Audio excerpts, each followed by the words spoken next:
आणि विधानसभेच्या तयारी संदर्भातल्या टॉप 9 घडामोडी पाहूया। अजित पवार गटाचे नेते रामराजे नाईक निंबाळकर तुतारी हाती घेण्याची शक्यता। भाजपच्या रणजितसिंह नाईक निंबाळकर आणि जयकुमार गोरे यांच्याबाबतच्या तक्रारीची दखल घेतली नाही तर तुतारी हाती घ्यायला किती वेळ लागणार, रामराजे निंबाळकर यांचं सूचक वक्तव्य। राष्ट्रवादी काँग्रेस अजित पवार गटाची जनसन्मान यात्रा उद्या बारामतीत दाखल होणार। सभेच्या ठिकाणाची पार्थ पवार यांच्याकडून पाहणी, पदाधिकाऱ्यांना पार्थ पवार यांच्या महत्त्वाच्या सूचना। नागपूरमध्ये शिंदे फडणवीस अजित पवार यांच्यामध्ये 4.5 तास बैठक। मेरिटनुसार तिकीट वाटप करण्यावर चर्चा। घटक पक्षांना किती जागा द्यायच्या या संदर्भात देखील चर्चा झाल्याची माहिती।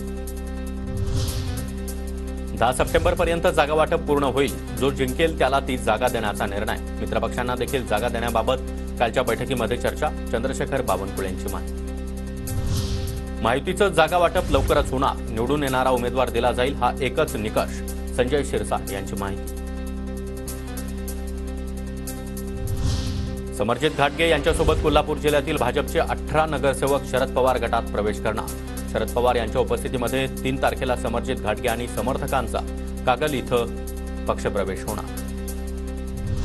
मला हमखास विधानसभेची उमेदवारी मिळणार, इगतपुरीचे आमदार हिरामण खोसकर यांचा दावा। क्रॉस वोटिंगचा आरोप करत खोसकरांची काँग्रेसमधून हकालपट्टी। आगामी विधानसभेला जनतेची इच्छा आणि पक्षाच्या आदेशाचं पालन करेन। काँग्रेसच्या लोकांचा देखील मला मतदान करण्याचा निर्धार। भाजपचे नेते गोपाळ शेट्टी यांचं वक्तव्य। दौंडच्या जागेवरून महायुतीमध्ये वादाची शक्यता। भाजप आमदार राहुल कुल यांच्या जागेवर राष्ट्रवादी काँग्रेसचा दावा। ही जागा राष्ट्रवादीला मिळावी। अजित पवारांचे निकटवर्तीय वीरधवल जगदाळे यांची मागणी।